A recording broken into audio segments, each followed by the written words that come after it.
It's Dr. Tennant's Verbal Highs. Let's start the show with Lewis Tennant. Here we go. Guests and interviews that you're looking for with creators, innovators, and so much more. For all episodes and further info, verbalhighs.com is the place to go. Welcome to Dr. Tennant's Verbal Highs, a podcast podcasted from Tamaki Makaurau, Auckland, New Zealand. My name is Lewis. I'm the host of this passion project, this show, this podcast that is now 103 episodes in, counting today. My guest today is John Minty, Festival Director for Splore, which I'm sure all of you are familiar with. If not, give it a quick Google. If you're a new listener here, that may be why you're here, because you're here to hear a little bit more about John. So I'll speak a little bit more about him very shortly, and then I'll speak to him for just over an hour in the main body of the episode. But for now, if you are new here, you have to bear with someone that you don't know talking about aspects of their life to cobble together what is the obligatory introduction to a podcast episode. Well, at least the format we all seem to have adopted. This is very meta, isn't it? Very meta. Right then, a couple of weekends ago, I went down to Wellington and I played some records at a 90s nightlife reunion party, which was a roaring success. Myself and a old friend Leon put together the lineup. 2 floors, 15 DJs, and 450 people from the past there in the present. It was very good. And I had low-key anxiety that day going in, not because of anything untoward or particularly troublesome. I don't owe anyone money, which is lovely. Just because, it's a lot. I've picked up that expression. I've heard Americans doing that on podcasts. Things are a lot. But it was very enjoyable, and a good time was had by all amongst consenting adults. And did I mention the numbers? We did this party because a private page has popped up on Facebook, a 90s nightlife page.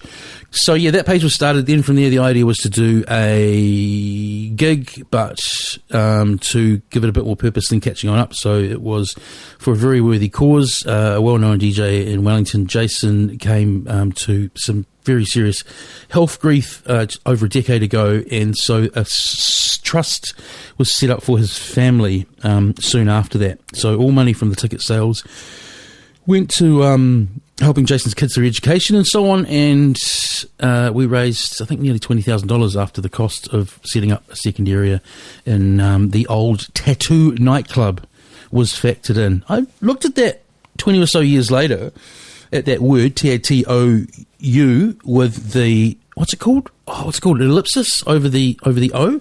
And I wonder whether that club was initially intended to be referred to and called Tato in terms of the Māori word and what it means, but it got very quickly anglified to the small guy from Gilligan's Island. I don't know, but anyway, it's now Club 121, and a whole new generation of people have kind of apparently revived club culture as we knew it down there. Not many of them were around, us old buggers around. I played a great set upstairs. It wasn't really about kind of chomping at the bit to play records, but it was lovely having a heaving dance floor of geriatrics.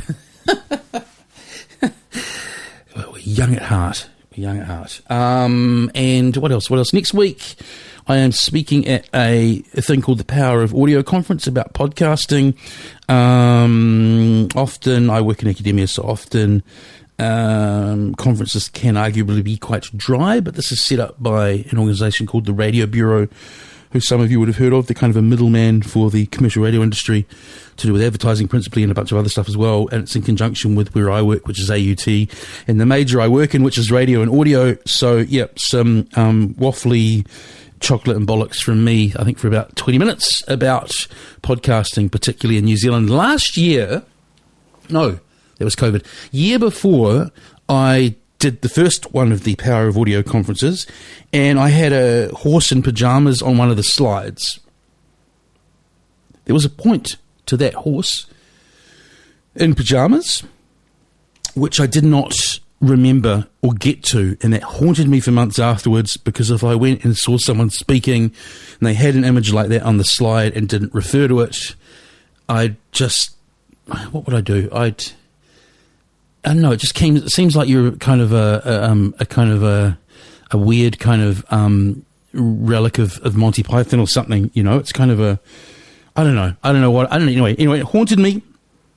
So this year, I need to start with the horse in pajamas on the first or second side and explain that the point of the horse in the pajamas was that I wanted to speak about whether a lot of podcast networks would emerge in New Zealand, small independent ones, not ones to do with the broadcasting industry.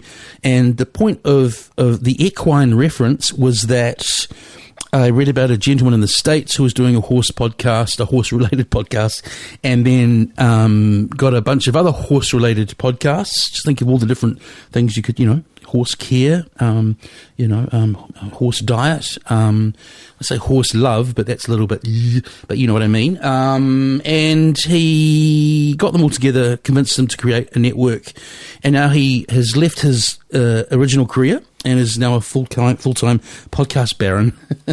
Well, overseer of a network, because of course, if you have equine-related products or services, that's a very, very captive and very alluring market, which is what independent podcasting is about, going an inch wide and a mile deep, to use the American system of measurement. John and I chatted about it's a fascinating background. So years directing Explore with Amanda for a time, and then now she's retired and he's taken it on up fully himself. But he has a background as an affiliate of the Polynesian Panthers and being part of the Pig Patrol, which is a very, very poignant and important, yet I think undertold part of our history. I talked about a great documentary I saw on YouTube about the Polynesian Panthers, and all you need to Google to find that is Polynesian Panthers Part 1, okay? Also, I talked with him very briefly at the beginning about Bull Island and a doco I watched about that, a festival from the 1970s. Was Bull Island the worst music festival of all time? Type that into YouTube. Was Bull Island the worst music festival of all time? And hear about the festival that had one toilet for every 46,000 people. We talked Splorganising Splore, the Splorganisation, Splorganising the Splorganisers, and with the news recently that next year has sold out in record time, where the less is Splore. Very good. Follow me on socials, Verbal Highs Podcast, on Facebook, Verbal Highs, on Twitter. iTunes or Apple Podcasts still have the kind of monopoly on where you want a presence. So if you could leave a comment and a rating on iTunes or Apple Podcasts, that would be fantastic. Like Wellington's Greatest Wind Vane did on the 12th of the 1st, 2017. Strong language warning. New Zealand's best podcast. Fuck Verbal Highs. 5 stars. That's an air horn. This is Dr. Tannen's Verbal Highs. You've got a voice that projects as well, which is always handy. Yeah. Good. All right. Some people come in and kind of... I'll lean back and mumble. It's always good getting...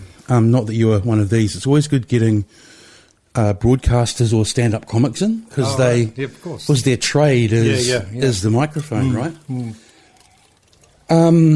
So...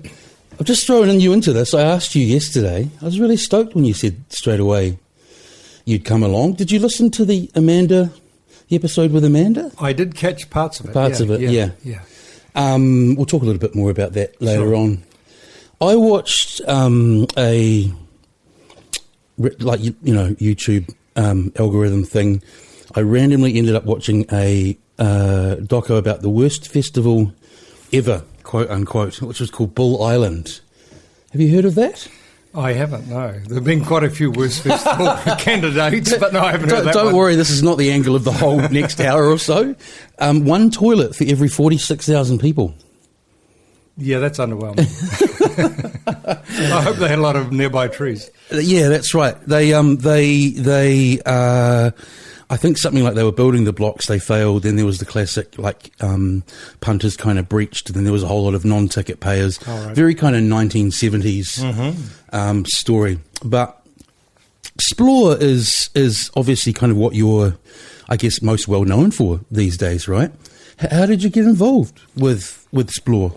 My background was as a journalist, and I also was a publisher of magazines for a number of years. And then I sold my publishing business and took a bit of time off. My wife had recently passed away, so I had spent time looking after my kids. Yeah. And then I started hanging out with some friends, including primarily Jean Javal, who was setting up Kuja Lounge at the time. So I was hanging out with Jean up at Kuja when he opened that, and ran into a good friend of his from Jamaica or from London, Tony Johnson. I know Tony, yeah. And the three of us sort of decided informally, hey, Auckland needs a bit of a mid-sized venue. And did you have any, I mean, obviously as a patron, but did you have any kind of hospitality or? Absolutely none. Yeah, great. You know, it was a baptism by fire. Well, it was. I mean, I relied obviously on Jean and Tony, and Kuja was going obviously gangbusters, but it had a limit in terms of size, particularly for live acts. So that was the reasoning to do a mid-sized venue, and Tony found the space at Galatos, and I ended up purchasing that building, and we launched Galatos in 1999. Yeah. And that went right through to 2005. So that sort of introduced me into the business of entertainment. I've always been interested in it, but I hadn't really, had experience in it. So I took a back seat, and it was through that I met Amanda, who was in a regular, Jamie, Lana, quite a few of the regular Morgan that used to come to Galatos back in the day. So through those contacts, I started going to Splore when it first started in 98, 99, I think, at Karuatahi. So I went to every Splore as a punter, and I knew the people behind it. So when the opportunity came up in 2004, after their 2004 event, lost quite a bit of money, and Amanda and her partner Alan had split up. Yeah. And they had quite a few debts, which I was happy to come in and pay off and take a shareholding in the Splores. So that's how I got involved financially. So on a pragmatic level, you were kind of the business head they were bringing in. A little bit, and also by that stage, music contacts, because I'd been involved then at Galatos for 5 years. Of course. Yeah, so through that, obviously I made a lot of contacts with artists and obviously the logistics of touring and managing artists and putting on a production. Yeah. So, I'm a quick learner. Before you said you were a journalist, like I read, quote unquote publishing. Like you wrote, but you also owned some publications, or? Yeah, I mean, my background was very much University of Auckland. Yeah, I was very much a political activist back in the day. In fact, just went to the Polynesian Panther Party 50th anniversary last night. Oh, met up with some of my old friends because I lived in Ponsonby, knew all the Panthers from back in the day. And was a very active supporter, and in fact ran their police investigation group for 3 years, which entailed following task force around town. And so I sort of came from that angle, and then I was leading in towards doing potentially social work. And then I went overseas, 75, 76, on a student exchange thing. So you basically went to America for 5 months, got a green card. And then I went down to Mexico and experienced a lot of stuff down in Mexico. And that sort of changed my mind as to what career I should look at. And I just felt, after seeing the poverty in Mexico, I thought, it's going to be hard to save people one person at a time. Yeah. So I thought I'd rather write about it. Yeah. You have more influence. So when I came back, I got involved in journalism. So then I worked at Auckland Star. And that was during the exciting times of, your Pat Booths and Warwick Roger. Yeah. Very progressive, sort of liberal paper back then. Late 70s, early 80s? It would have been, I think, early 77, maybe. Okay, yep, late 70s. And then I was approached by Joris de Bres, who later became the race relation conciliator. And Joris had got funding and helped start up Mana newspaper, which was a Polynesian newspaper with 7 different languages. So I ended up leaving Auckland Star and editing that for 6 months.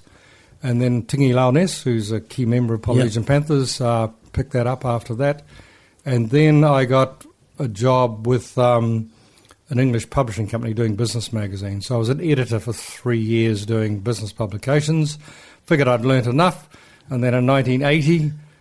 newly married with a couple of kids, I thought, I could do this. So I launched my own publishing company in 1980 and built up a What's the term? What was in your stable? What was in your... Well, my main publications, the one I first started off with was Marketing Magazine, which is still going. Yeah. And then I launched a magazine called Ad Media Magazine, which targeted the advertising and media industry. So they're all industry magazines, subscription only. And at one stage, I had about 30 employees, a lot of good key journalists. One of my writers was Nita McNaught, who later became a BBC journalist for many years. So that was really my background, and I did that publishing for about 17 years. I was the head of the Magazine Publishers Association in New Zealand for about 3 years, so I had a business grounding and, that journalistic sort of curiosity, which I'd already had. So when I sold that business... It was around the time Galatos just did the maths. About 2 years, and that's when I sort of ran into Gene, and... I thought, I've always wanted to be in the entertainment industry. Does it sound like reading between the lines? Because, your partner passed at the time and stuff. You'd had that business for 17 years. Your kids had grown up a bit. It sort of sounds like you were letting off a bit of steam and going out at night a bit more at that time. Not so much that. Amateur psychologist here. No, you're quite right. You could make a very strong argument for that. I think it was more the case that I always had a strong... inkling towards that sort of industry. Like I had very seriously looked at opening up a sort of a venue, when I was with my wife when we were quite young. Yeah. And we scoped out a place in Derby Street at the time, but it was just too risky, and I felt I could make more money being a journalist in the meantime. So I guess it was sort of an unrequited desire to do that, and 17 years of working in publishing and being married with 4 kids tends to distract you from the options. Oh, absolutely. And also, not just distract you from the options, it makes you choose more, I guess, is pragmatic the word, more sensible options. Like, you're right, hospitality and, God, now promoting, probably not something I would have taken on as a young man with 4 children. Yeah. So the Galatos years, how long were you involved, and what was that experience like for you? It was an eye-opener. We opened Galatos, I think it was August 1999. Yeah. By the way, you bought that building. Yes. I read about it recently when I talked to Gene and Kyan for another episode. Okay, yep. Originally built by the Auckland Association of Druids. Yes, it was a Druid Hall. I think 1922 or 1927. I know nothing. All I think of with Druids is the asterisks. Well, it's like a Masonic lodge, And when we bought the building, funny handshakes. When Gene and Tony and I went up there, and we were having a good look, and there was a big sort of ceiling space, and we found sort of old paraphernalia from the Druids, like a sort of a lectern and coat of arms, I think, from memory. I suppose it was pre-internet, so you wouldn't have learnt much about. Do you know anything? What are the Druids? So they're just like you say, a Masonic lodge. I don't know too much about it. I think it was very much like a Masonic lodge situation, which was quite big back in those days. So, and I'll steer you back. So I said to you, you said it was quite eye-opening. It was an eye-opening experience because we bought basically a hall, which after the Druids had become a ballroom dancing club back in the World War II days. So it had a great reputation for being one of the best ballrooms in Auckland back in the 1940s, like the Orange Ballroom up in Newton Road. And it was regarded as having the fastest dance floor in Auckland, because it had parquet flooring, which was about 4-inch thick herringbone parquet flooring made out of native timber. Wow. Brilliant floor. Yeah. So when we moved in, we, of course, then realised we have to bring this thing up to spec to get capacities up, which meant different fire egresses, and there was a lot of work to be done. How was it looking when you walked in? Like, what had it been used in the previous years? Yeah, it had a great history. Yeah. It had been the All Golds Club, which was the rugby league old boys club, and that was basically pool tables and a whole lot of league guys getting incredibly drunk and virtually. Yeah, pouring themselves out the front door. That poor, beautiful native timber dance floor. And then after that, they left. And then when we took it over, it had been turned into a Korean karaoke club, come swingers club. Good. That's an interesting combination. So when we came in, the lounge bar at Galatos, which you'll all know now is like a Moroccan-style thing, which was inspired by Gene, was in fact done out like a Romanesque sort of orgy room. I wouldn't have picked that from the Korean karaoke scene, but, you know. The Korean karaoke... What goes on in Auckland I don't know The Korean karaoke was the main room and the basement, and they had individual booths in the basement. And you basically came in the front door and you had bottles of whiskey, which you'd pre-bought, which was set in little cubby holes when you came in. And they didn't last there that long, and I think it was called like Blue Heaven Disco or something really tacky. It was fantastic. So when we came in, we thought, okay, we've got the orgy room upstairs for the Swingers Club, and it was a couple of ladies that started that whole thing, and they got about 1,000 subscribers, including a number of local judges and lawyers, and then they bailed to Thailand with the money before they opened it. So it had quite a history. What better history to start off with? But it took us a year. I had my cousin who was a builder come up from Oamaru, and he spent a year renovating the building, and a brother-in-law of mine who was a plumber, we got it all up to shipshape to meet code, etc. So that was quite expensive and quite stressful, and we were laying floors down virtually the day of opening, and then it just took off, and Gene's attitude was the coolest bars and clubs in London were very much the ones on back streets that didn't have a name. So we never actually named it Galatos. It was never had a name on the door. We never promoted it as Galatos. I never thought about that, right. And we never advertised it. So for 6 months, it was only a gradual thing where people go, oh, there's a new bar down Galatos Street. So people started calling it Galatos, but we never actually called it that originally. So it took the 6 months to build up that clientele. And it was the good way of doing it because you got the right sort of crowd coming. Yeah. It sounds like you're implying that from even the first few weeks it was kind of ramajam full. It was because we, through particularly Gene and Tony's networks, they knew a lot of people that were amping to have a party at a venue like that. So it was a very cool place to have gigs, and I believe we had sort of some, almost like private parties prior to opening, which were organised by... I think Philip Campbell was Gene's brother-in-law was one of the first people that come in there with a really cool party. And I freaked out initially when Gene told me, we're not going to advertise it. I'm going, but I've spent all this money on it. Yeah. What do you mean? We need to have customers. Trust me, bro. But it was the right strategy, because you didn't want to sort of open up, advertise, get the wrong crowd, and then you do boom and bust, which a lot of venues and bars do. So it was in for the long haul, and it was good. I understand you're still immersed in pretty much the same industry in a number of ways, so you have to be diplomatic. But do you feel Auckland's lacking in kind of venues of that spirit these days? It kind of feels, to me, I can say because I'm not, feels like we've reverted to kind of that whole culture that bubbled on up in the 90s in New Zealand with hospitality venues. Yeah, I think it's a fair comment, and I think a lot of it's got to do with the fact that it is incredibly hard to make money out of venues. Right, so be safe. And and it's almost like a vanity project for some people because, it's like promoting it's super risky. I think the other thing is that we've lost a lot of the cool people that would normally come to a venue like that. They don't live in the inner city anymore. Yeah. We still had a lot of students, a lot of creative people living in Greyland, Ponsonby, Kingsland. And none of them can afford to live here now. It's a hard call to have a cool venue in Auckland, and then you expect your cool crowd to come in from like New Lynn now or further afield because most of them can't afford to live in the area. Oh, that's interesting. And what else has changed with, like you're saying, it's harder now? Do people in general go out less? I guess they do with being online more. I don't think that's necessarily true. I mean, from our point of view, we're looking at our crowd, which is obviously an older crowd. Yeah. But, I go to a number of venues to check out acts, which I'm looking at for Splore. So I quite often will go into venues around town or clubs looking for an act. Yeah. And of course, it'll be full of 18 and 20-year-olds. I, of course, feel like a grandfather, and I have to explain why. I am actually, but I have to explain why I'm there. But there's cool little scenes going around. I mean, some of them are very cool scenes, which I can relate to. Others are like, not for me. But, there's definitely young people still going out in droves around Auckland. No, absolutely. You touch on something else, that I am now mid-40s and I just simply don't go out as much. And when I was that age, my mother was probably mid-40s and she would have had no idea where to go or what to do. Yeah.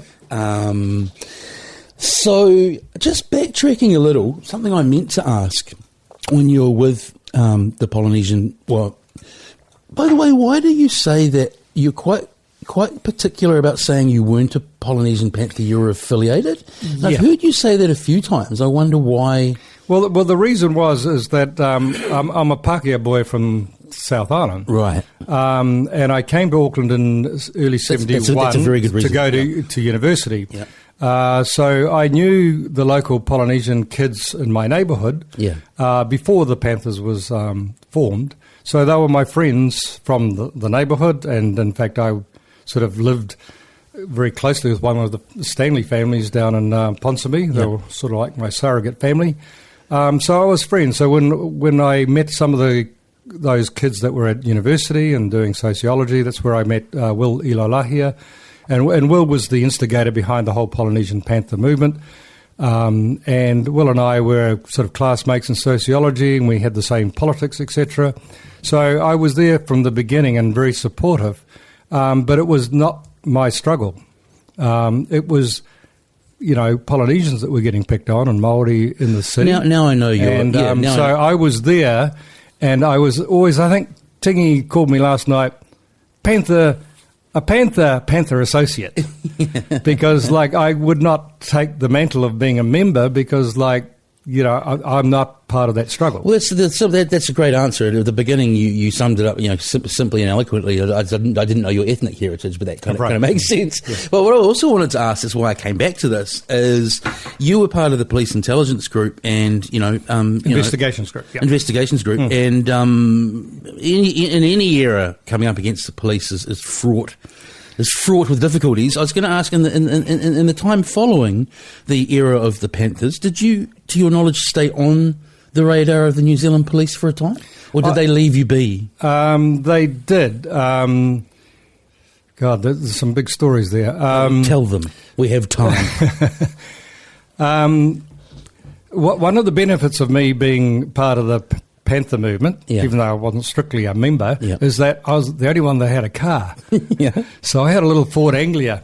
So I got to carry the pig patrol on for quite some time. In fact, 2 or 3 years. Most Thursday, Friday, Saturday nights I'd spend with a couple of guys, particularly one of the Stanley boys. We used to follow their task force around the inner city for mainly weekends, because that's when the task force were out there basically picking off Polynesian and Maori off the street for frivolous offences. Basically, if you were out and it was nighttime and you were brown, you were pretty well picked up. Generally after midnight. So pubs closed at about 10. Task forces would come into pubs just prior to closing. Generally, they would initiate trouble by actually just being there. It was intimidating, and then they would arrest people for very frivolous offences. And a typical one would be, your disorderly behaviour. Yeah. Or offensive behaviour was one where you were just having a piss behind a tree in Western Park, and then the task force would cruise by going, all right, you're in. Yeah. So the whole point of police investigation group was that I would drive around directly behind them, and wherever they stopped to hassle someone, we'd get out of our car, would pull out a notebook, and we'd take notes of their police numbers. Basically, you're being a complete pain in the arse. A total pain in the arse. They Will gave me a nom de guerre Sione Lolly, which was a nice Samoan translation of John Minty. Yeah. And that really confused the police, because I was approached a few times and asked for my name, and they said, how do you spell Lolly? I'm going, like the Minties, And so they sort of they tolerated us, and I had a very good friend who's now passed, Owen Stanley, who was part of the police force, one of the first Samoans in the police force. And I can say this now because he's passed, but he used to feed me information about what was happening, about internal discussions about our pig patrol.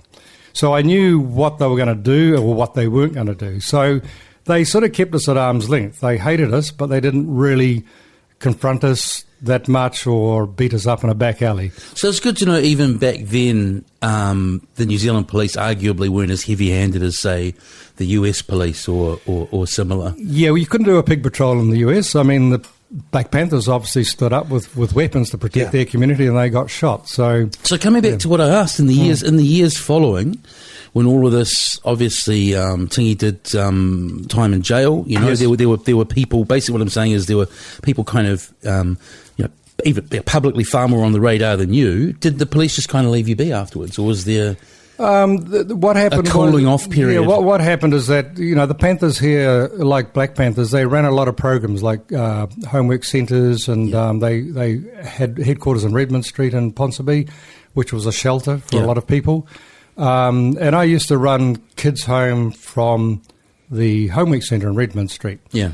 And we got pulled up by the police once because, we had all these kids in the back and we were dropping them off, and police just randomly stopped us.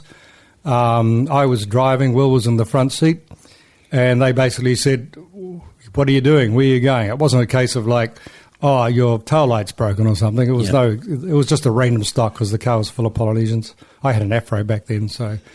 And then they said, "So whose car is this?" And I'm looking at Will going, "Whose car is it, Will?" And he said, "Oh, it's actually Elaine. That's his wife's mother's car." So I told the cop, and he looked at me very sceptically.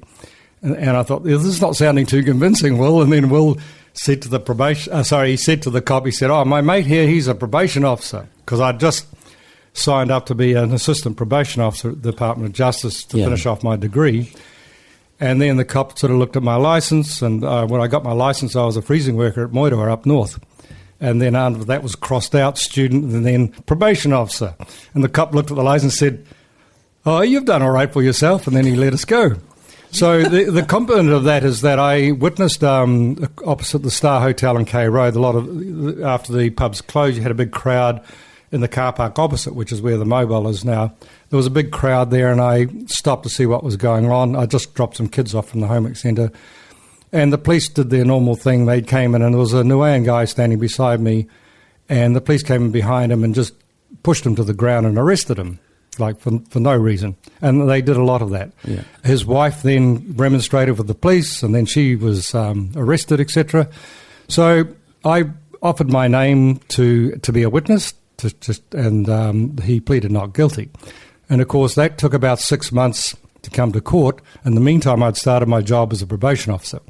So as a serving probation officer, I went up in court and testified against the police, and they brought in 6 police to testify against me. And the shit hit the fan, of course, with the probation department down in Wellington when they heard that a probation officer testified against the police. Gotcha. So there was implications from that point of view, because in the trial, even though I wasn't on patrol that night, the police in court then said, "Were you...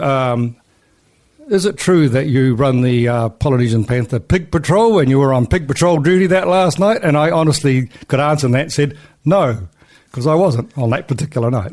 How was your time as a probation officer? That was only for a year, and it was quite tricky because, as an assistant probation officer, I got about 30 probationers, mainly young kids, and I knew a good number of them. So it was quite compromising, where I was trying to do that job, but I knew a lot of the families and the probationers that were assigned to me. And there's quite a conflict. Maybe a feeling from them, from some of them, that you've got your reasons and motivations that are clear, but to some it might be that you've crossed over to the other side. I'm guessing. That did happen. Yeah. Generally it wasn't too bad, because my motivation obviously was to help, rehabilitate and help young people that had been offending, but I was definitely representing the Justice Department. And I did end up going to, I think, Mount Eden Prison on a prison visit to interview someone. And one of the prisoners there saw me, who knew me from the Panther and my activist days. And then when he got out of prison a few years later, he confronted me in a pub. Right. And luckily some of the Panther boys, I think, were there, and they managed to diffuse the situation and get me out of there. But it showed very black and white. Yeah. How was last night? Quite a powerful night, or a casual catch-up? It was really good. It was more family-oriented. Yeah. All the Panther originals, a lot of them got up and just spoke about the old times. And, there's a lot of humour involved in some of the things that happened. But it was a great legacy for them to be able to explain their stories to their whānau, to their tamariki. And they are still very active in the Educate to Liberate movement with schools here, which is basically to ensure, and it's a good time because obviously we're re-looking at our history curriculum, for kids to understand and grow up with the knowledge of our history in terms of dawn raids, obviously our Te Ao Māori history, so that people grow up better informed. And the Educate to Liberate was a Black Panther thing where you educate your kids to understand the powers to be and how you can survive in the world. But I sort of interpret Educate to Liberate as that you can educate racists and liberate them from their Well, what is it often? It's ignorance, right? Fear comes from ignorance. Yeah. So one would hope with the better history curriculum in New Zealand that kids grow up with a better knowledge of our history, and it makes them less judgmental as they grow up. And this is that moment where we break the fourth wall and remember that we have an audience, or at least we will. Everybody on YouTube, it's just a matter of Googling, I think, Polynesian Panthers documentary. There's a really good documentary that hasn't had enough views. I think it was made by maybe even a postgrad student that went through where I work. But anyway, so people go check that out. So. You know the one I mean. You kind of I think so. Yeah. I believe there's a great footage. A major series about to be launched on the based on the Panthers, which I believe is very good. So that's, I think, coming soon on maybe a broadcast channel. So is it? Excellent. Do you know who's directing it? Who's behind it? I think Chris Graham's involved. Right. Joni Ilolahia is involved. Did you like Oscar's Dawn and Raid film? I thought it was great. Yeah. Well, I realised I haven't been to the cinema for years, and I need to go to the cinema more. I went and saw it on a Thursday night. It's quite sad.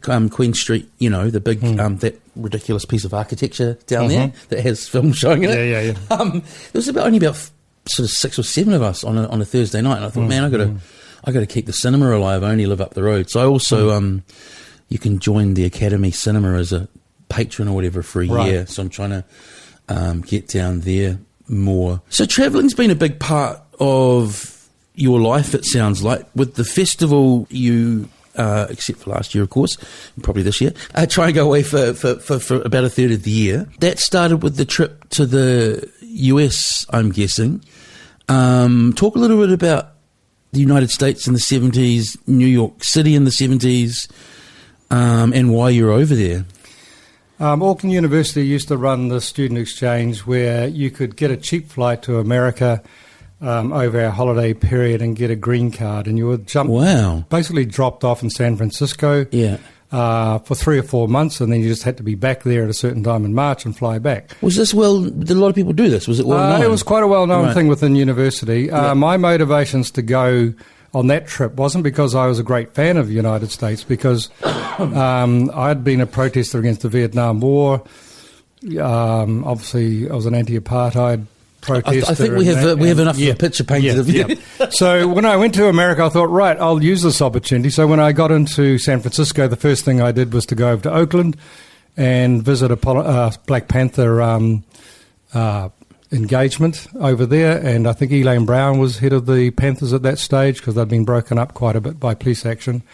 And then I travelled down to southern Texas, and I spent some time there with some black Muslim activists and got quite involved in some of the activities down there and experienced some real heavy racism down there, to the point where we ended up in a confrontation with police, us being refused to go into premises because basically they just said, you can't come in here, you're black.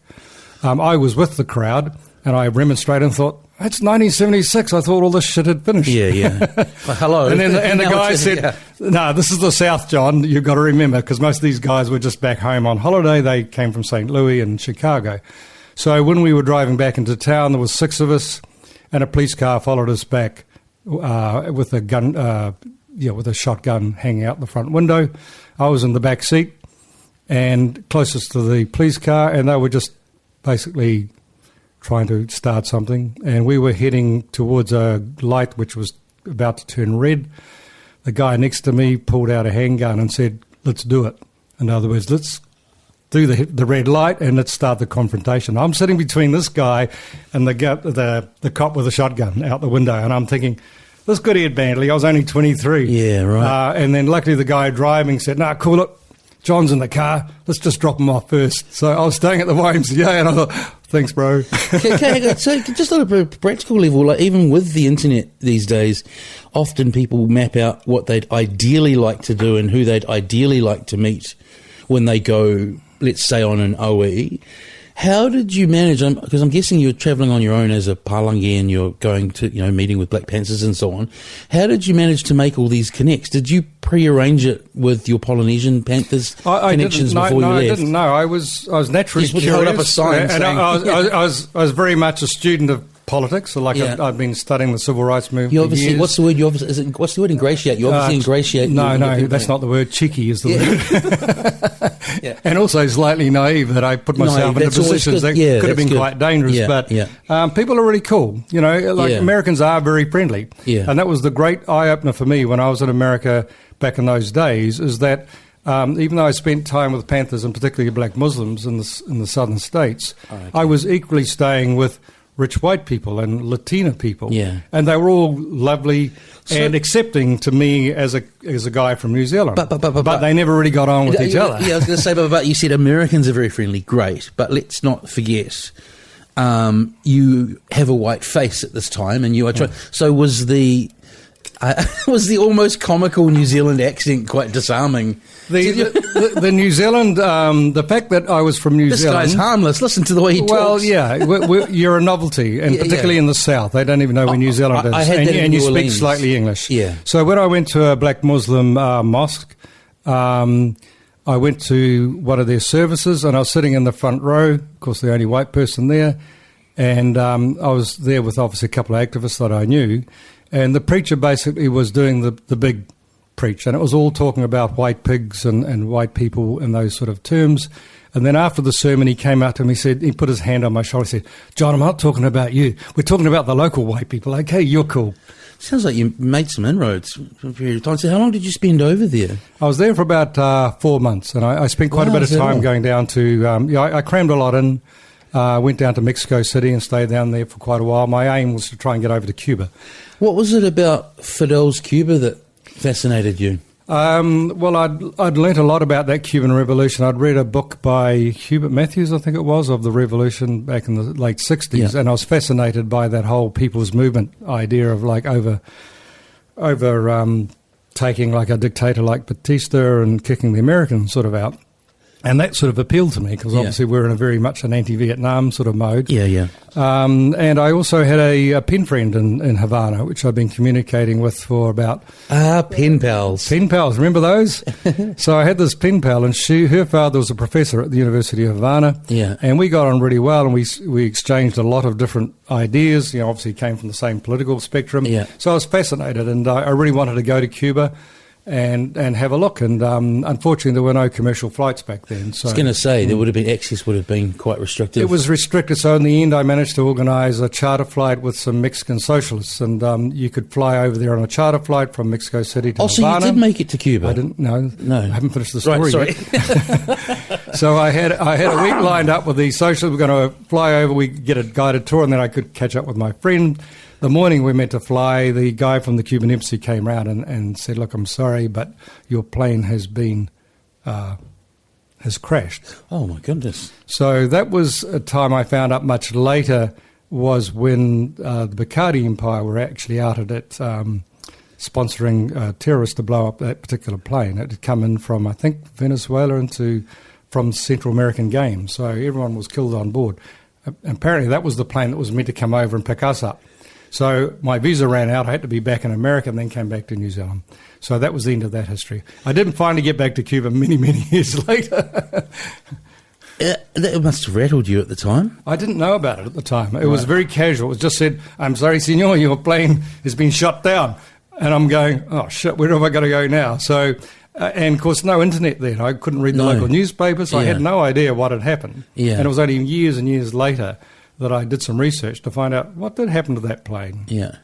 So you made it. You made it in the end. I hear nothing but great things from people who've travelled to Cuba. You think this is such a big question? Do you think overall Fidel did quite well over there in the end? At the beginning, that's trouble. Yeah, sorry. Yeah, and I think that overall, yes, but it went on too long. Yeah, I think if you look at Cuba, they've got the highest literacy rate the best health systems in all of Latin America still, even though they are dirt poor. Very well educated, very aware, great sense of humour.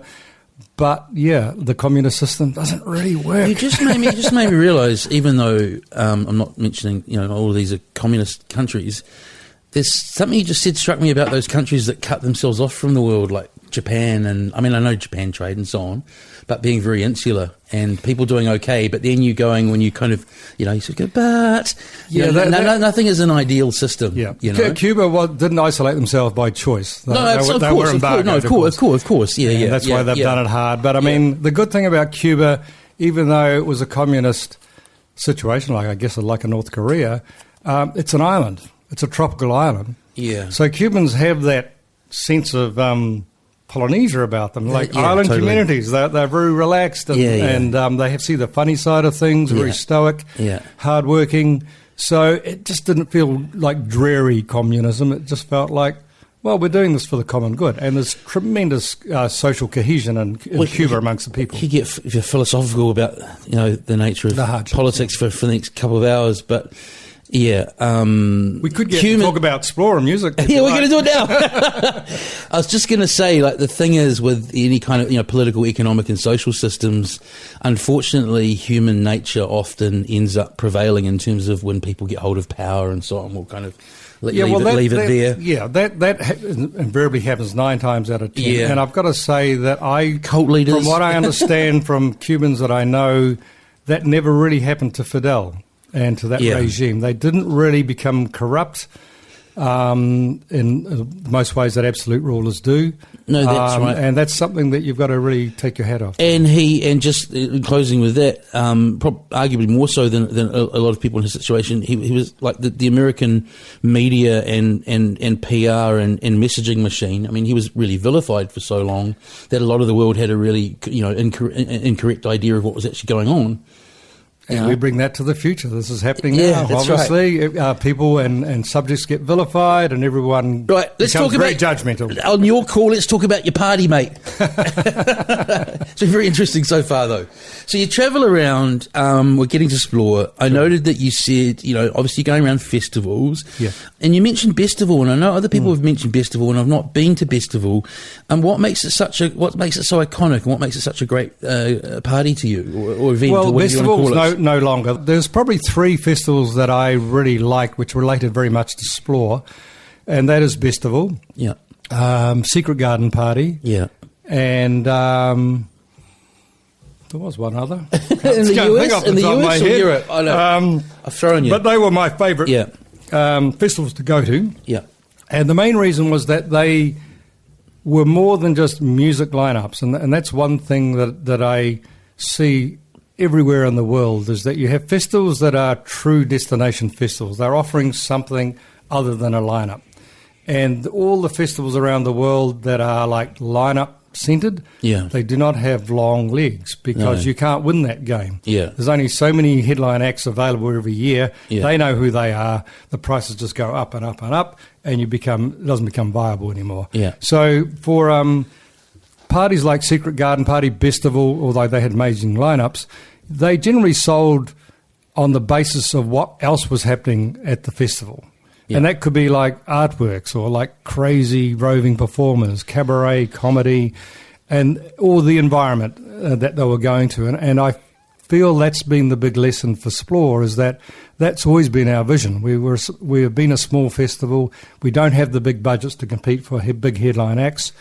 And so we've always kept to that kaupapa of provide an experience, and it's in a beautiful location, and you push your concepts of non-musical activities, sense of community, sustainability, and that becomes the allure.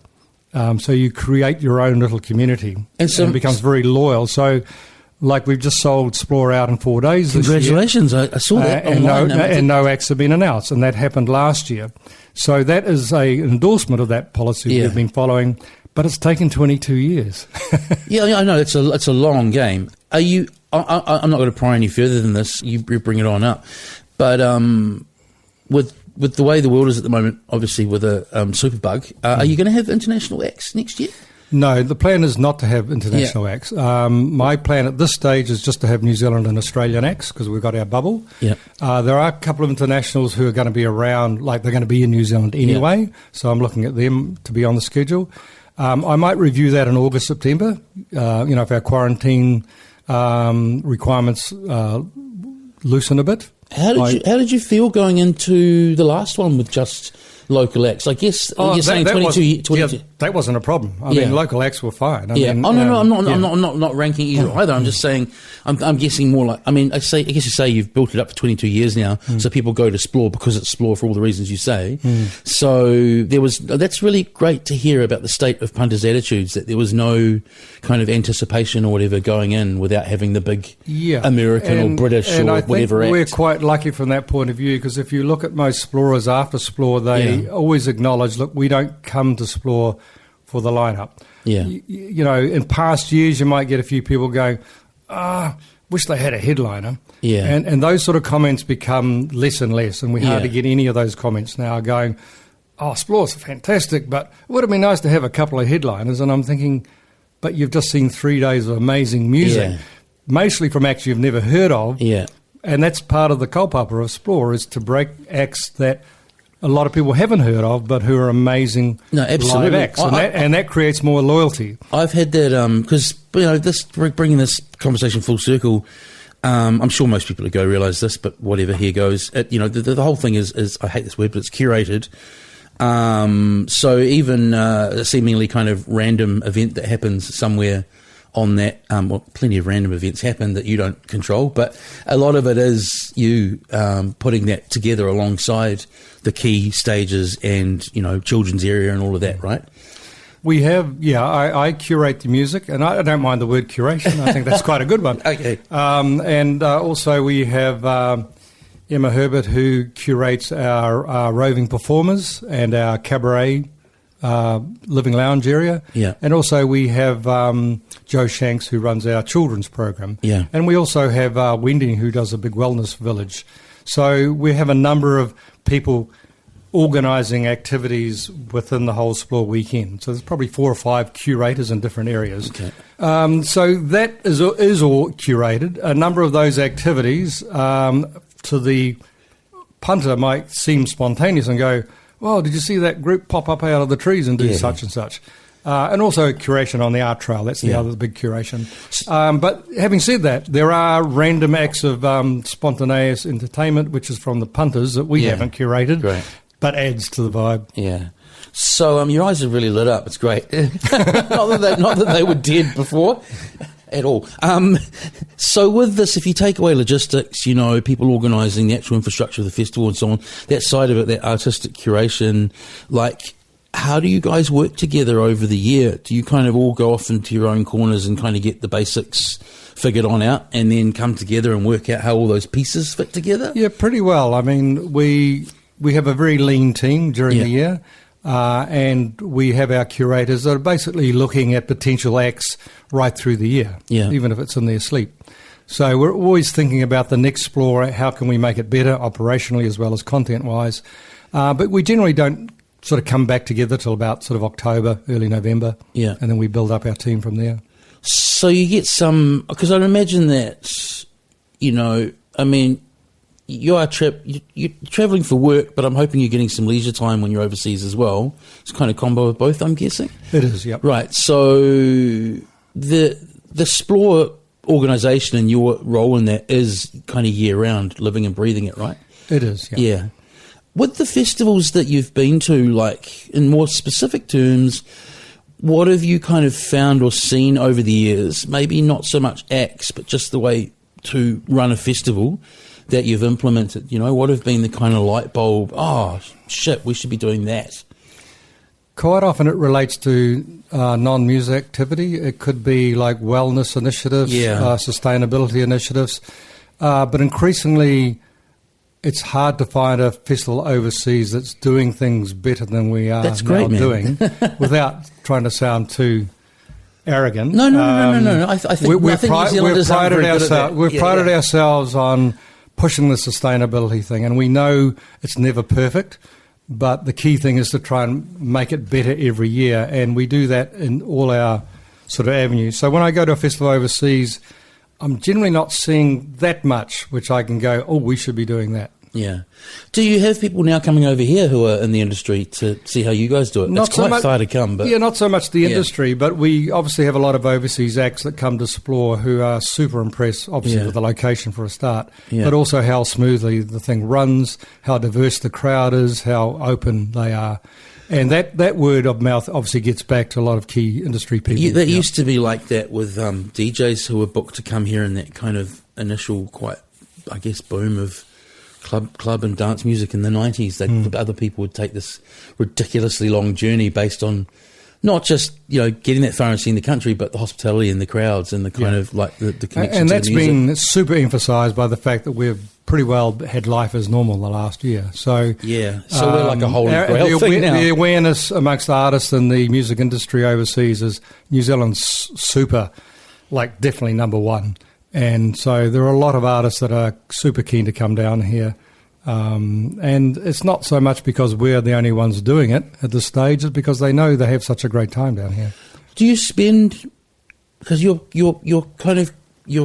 overseeing so much and it'd be such a busy time when the festival's actually on, do you spend much time with the artists or do you kind of leave them to it? No, I generally, I've delegated a lot. I have a great producer in Fred Kublikowski, and he runs operationally the whole festival. So I used to run the bars and do all sorts of things back in the mid-2000s and ran myself ragged. Now I've delegated most of that stuff, and I've got a great artist liaison team. So I have very few actual responsibilities at the weekend. So what I do now is I generally go and see every artist that I've booked over 5 stages. Great. Just to acknowledge them, see how they're going, see what sort of crowd they've got, because that helps my knowledge for the next year in terms of bookings. So it's a lot of walking, but that's how I spend the whole weekend generally. Who was the main guy behind the big day out? Not in New Zealand, but in Australia? Not too sure. Oh, a similar thing. I remember I did just I was doing something real basic like ticketing, and I just worked one of them over there when I lived in Melbourne, and I distinctly remember him coming around and kind of chatting to all of us on the day, and I remember thinking at the time, man, when you're that, when you're responsible for something that huge, it really says something about you. That you come around and say, hey, I'm this guy, and, not, hey, I'm this guy, you know what I'm saying? It's like, hey, hope you guys have a good day, just that acknowledgement. I'm not sort of an outgoing, extroverted, social person. But I'm very sincere and authentic and very passionate about what sport is and has become. And so that shows through because I want everyone to have a great time. I want the word of what sport represents to spread. And it pays off, the word of mouth, obviously, that's out there. And we've created a community which is actually quite transformative for 3 generations. And I've seen, I'm not sure if it's you, but certainly online I've seen almost kind of, pleasant surprise from you guys about a few things. And one of them coming back to the sustainability thing, I might have got this wrong, but I'm sure I saw a post along the lines of like, wow, like there's basically nothing left here this year. Like, is that right? You guys got to a point where, because, God, festivals of old and some otherwise, like you see the aftermath and it's actually like, wow, humans are fucking terrible. So it used to be bad and it got a lot of publicity, I think, about 3 or 4 years ago. Oh, you guys, no, I didn't mean not us, guys. no, I mean other festivals mainly punters leaving tents behind and rubbish and stuff like that. We've always had a very strong policy of leave no trace. And we really, we do that through education, a lot of messaging to punters. So normally within the day after Explore finishes on the Monday afternoon, there's nothing left in the campground. There's no rubbish, no tents. If there is anything left over, generally people will put it in the right place in terms of the recycling area. That's similarly, I'm not a huge quote-unquote punter with a lot of things these days, but I remember noticing the same at WOMAD. I haven't been for a few years. Actually cancelled, obviously, last year, but they actually have volunteers on. I just remember the state of the Bowl of Brooklands looking really good for the amount of people there. And I was like, it's just more in general. It speaks to people's approach to the world. It's kind of hopeful to me. Yeah, not all. Because it's an attitude adjustment, not just at festivals. It's an attitude adjustment with people, right? And also it's a case of someone leading the way because festivals like Explore have initiated a lot of things like introducing reusable globlets, leave no trace policies, where we've had volunteers picking up rubbish constantly, to the point now where if anyone threw anything on the ground at Tapapakanga, other explorers would tell, hey, pick that up. That is such a great... and that's taken years, but it sets a good example, and other events have followed that example, where we now have a very good festival scene here, where there's very little rubbish. That's a famous thing. Still not the same in the UK, unfortunately. A lot of UK festivals are still really bad. Yeah. No, but that thing of, like, there's a term for it that slips my mind, but again, it's outside of festivals, but just in general, where there's a shift to a point where policing's not the greatest word, but where attitudes are changed to a point where you're the outsider. People are policing themselves. Yeah, people do the thing. Another interesting thing you said is that you book the right sort of acts, and I'd imagine that you've learned a lot about that over the years, but what is that fine line of not, like, I think I remember when I spoke to Amanda, she said that the year Eminem was playing somewhere else, and you kind of get what I'm getting at here. Like, what's that delicate balancing act of not, like, say, attracting the wrong people, because that's loaded. Yeah, but I think I know where you're coming from here, Lewis. We're a small festival, so we've got a capacity of 10,000, but that includes our crew and artists. So we've only got about maybe 8,000 punters on site. Yeah. So we can't afford, like, big mainstream acts. And the danger has always been is that we've got a lovely, almost self-regulated crowd that have come to Explore through word of mouth. So the danger, I guess what you're alluding to particularly, is if I booked a slightly inappropriate act in the sense that it appealed to a particular audience, which are not normal explorers, that could potentially impact the culture of Explore. Yeah. I would go to the Eminem show in a flash, by the way. It's a bigger story. Oh, yeah. And a lot of explorers did go to Eminem. It was the same weekend. Yeah.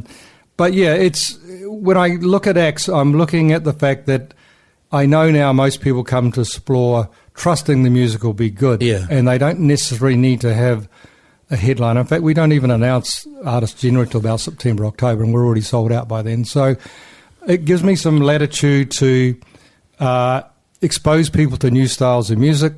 Generally, I like to book acts who I've seen live, so I know they have great charisma on stage. So, someone that comes to Explore that's into drum and bass or hip-hop or electronica, they'll get to see an act that's totally outside of the genres they would normally go and expose themselves to. And then they love it.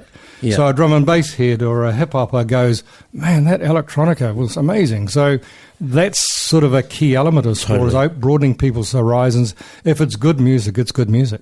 Yeah, and I realised the reason I was kind of not tippy-toeing, but I was trying to figure out what I was trying to get at there is I wasn't saying there are, good people and shit people. I was meaning more that I'm meaning more that some acts bring a different energy even from people who would have a different energy again at another show. Yeah, so I think there's a thing there with. Yeah, I mean, I don't. Yeah, I mean, we have a very strong, diverse lineup in terms of gender, and we try and keep everything entertaining. And we have a lot of kids on site, so any hip hop artist that gets slightly misogynistic in lyrics don't get booked. That may not have been the case 15, 20 years ago. So there are certain things where we try and avoid acts that bring sort of like a negative or aggressive energy. But, you can have aggressiveness, like we had... toughness. We can have that hard-edged act, which can work really well within an Explore environment because it's not the overarching theme of the whole festival. I really like the Cuban Brothers. Thank you for booking them for years. Mm-hmm. Was that you? Yeah, that was me. Was that you, mate? Well, that was just from a trip to England. I love how he's from Palmerston North and people don't know until he drops the heavy Kiwi accent. Let's have some spots, bro. Yeah, it was... that was well, I was aware of the Cuban Brothers' reputation with the UK festivals. Big festival act. And yes, and they came down to, I think, Australia for Good Vibes Festival one year. Yeah. And I was in Sydney and I met up with Mike from Cuban Brothers and I said, hey, bro, can you come over to New Zealand and play Explore? And his manager was there and he was negotiating, try getting a good fee. And Mike and I got on so well over a beer. Mike just told the manager, fuck it.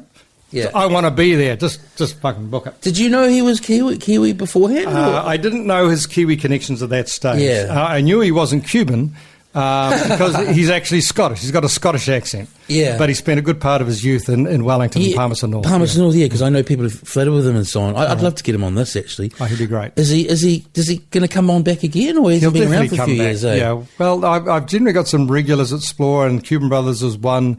Dub Pistols is another. The Correspondents, the Ragga Twins, they're all good friends. They'll come down any time I ask them to. Yeah, you're mates with Spikey as well, yes, aren't you? Yeah. So, what I love with the Cuban Brothers, maybe I'm imagining this, I can't read people's minds, but I used to watch people kind of like figuring out that it was a comedy act as well as a brilliant musical act. That was one of my Explore highlights. Yeah, when I brought them over in 2006, which was the first one I was involved in with curating.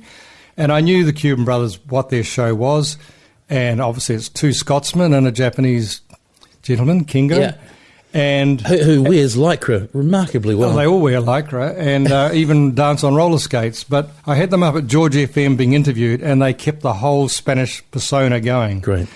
And I think it was a Nick D interview. It was a great interview, and everyone was convinced, these guys are Cubans. So when they came on main stage at prime time, I just sat by the sound desk and looked at everyone going, only 10% of you know what's going to actually happen here. Yeah. And it was just watching the crowd as the realisation started dawning that Mike would then break into a good heavy Kiwi accent and people go, what's going on here? He's great. I think they're great comedian. So underrated, yeah. Or maybe not underrated. I think that he has a lane that he likes to be in with the events that he does, right? Mm-hmm. I mean, sort of gushing about acts now, but I've found over the years that I've not been in a few years, admittedly, but late Saturday afternoon, I seem to find a number of treasures. So that's TY before he... Oh, yep. Or Ty, rather. Yep. TY, sorry, that's the American Ty, who you'll know passed away from COVID, regrettably. And an act I was really, really big on, but had a friend with who knew nothing about them, classic Explore scenario, was Overproof Sound System. Yes, were really good. You know, the guys... That's going back a bit. Rockers Hi-Fi. Yeah, exactly. That's why I booked them. I was a big fan of Rockers Hi-Fi. Yeah, so was I. I used to play a lot of them. I do love that English sound. And I love it. We incorporate a lot of that in sport. I love all of that, I guess, for want of a better term, electronic music that derives straight from that British sound system scene and reggae and so on. What's exceeded your expectations over the years? Probably... It's probably the loyalty of explorers that even though it has taken a long time, Amanda and I, when we were doing Explore together from 2006, I think, to 2014, we always dreamed of we know we've got a good product here, everyone has a great time, why aren't we selling out? And we never really sold out in those days. What are those days? When's that? Well, those days would be 2006 to 2014 when we were doing every second year. That's the times I've been. The only year we actually sold out in that period was when we had Erykah Badu headlining in 2012. I was there, yeah. And that sort of overloaded our operations somewhat, and we had a few negative responses, had long queues, etc. And Amanda sat down and thought, no, this is not good enough. We're going to have that crowd. We've got to gear up our operations to handle it better. Which we did in 2014. But we never really got into a sellout situation until about, I guess, in the last 4 years, really. So that, while it's taken a long time, now I think we're very much in a sweet spot where the hard work and the integrity has paid off. We were now selling out and we're getting the sort of crowd we've always wanted. Oh yeah, the seeming surprise on social media. I mentioned the one about the post about people actually properly cleaning up after themselves. The other one was, I'm not sure whether it was you or Explore post or Amanda, but there seemed to be some genuine surprise from you guys about how quickly you sold out. Well, this year, yeah. I mean, we would typically sell out. You must go. Well, yeah. It was mixed emotions because. We know that Explore's created quite a buzz and a lot of people want to come. We did a lot of work this year on analysing all our regulars in terms of our databases, our iTicket histories. So we put out a pre-sale to all those people that were our most regular explorers. Yeah. So we sent them a pre-sale code and buy up tickets, and they bought a lot more than we expected. So then when we went on public sale on Monday, they sold out within 7 hours, the balance of the tickets. Yeah. A tremendous surprise, because we sold out 4 months before. We sold out in September last year, which was our fastest sellout previously. So that was 4 months. Yeah. This year, to go from 4 months to 4 days sort of begs belief. And while it's like a feeling of like, whoa, that's impressive, also we know so many people that really wanted to come to explore, they haven't been able to get a ticket. So it's a little bit sort of like, we feel quite bad, because we want to cater to people. But the feedback we're getting at the moment is a lot of people going, well, don't make it any bigger. We like the size it is. We like Tapapakanga. So, we've got a bit of a challenge if demand continues. And it could be, though, we're in a sweet spot, because we're in this COVID situation, whereas a lot of people stuck in town, they've got money because they're not travelling overseas. So we've got to take that into account as well. It's the thing, you've got to have your business hat on, but you're also running something that's sort of socially conscious event. But with just the business hat on, you do have a situation at the moment where demand is exceeding supply. Yeah, so is there, I guess you're thinking about how to remedy that. I saw posts online about maybe kind of running 2 of them 2 weeks in a row, which I think personally is crazy, but. Increasing capacity at the site, or you can't do that, can you? So not really. No, and we the can. Site's such a part of it now, isn't it? Yes, exactly. Yeah. I mean, we've got maybe a little bit of capacity at the site, maybe at another 500, but that would be about it. Otherwise, it would look a bit crowded. 2 consecutive weekends is an option. Some people are saying run another explore, say down the South Island, for example. So there's a lot of options to look at. Oh, yeah. It's like Rhythm and Alps, Rhythm and Vines. But from a business point of view... Elmo, do you want to do explore South Island? Do you want to do Rhythm and Alps? I know Alex has got a property down there. He'd love to have explore down there. Yeah. It's possible. Anything's possible. But I think from a business point of view, Explore's never been run from a purely capitalistic business model. It's always been about... obviously making a living and getting a return, but that's not the prime aim of Explore. Hey, listen, I think that's pretty obvious. If we make a modest profit, we generally put that back into with our crew with bonuses, and we put a lot of that money back into increasing our program for the following year. Yeah. So, but we've got to be responsible. It's a hugely expensive and risky business to do a festival like this. So you've got to have a little bit of leeway there financially. But whatever we do in the future to expand, it'll be done consciously. And it'll be done with a lot of consultation so that people can feel, happy, or at least give us a chance to maybe try a plan B and give us feedback if that works or if it doesn't. A second one seems a huge jump in the same, trying to fill a second one week after. But then I'm not the festival promoter you are. Well, it is Take actually advice from me. Yeah, it is actually a proven concept. Yeah, it is done overseas. Coachella do 2 consecutive weekends. Primavera, I think, in Spain do 2 consecutive weekends. So you have the same lineup. From an organisational point of view, it's a no-brainer. It's not hard. But are those? We're getting too into the weeds now. I mean, I would imagine, are those all served by people from those countries? I mean, New Zealand's it's a population thing, isn't it? But I'll leave that with you. Favourites? Just some favourite moments at Explore. I mean, I know, again, there's so many, but when have you kind of had those far out moments? There are so many. Yeah. I guess the one I quote quite often the most is Erykah Badu in 2012. Yeah.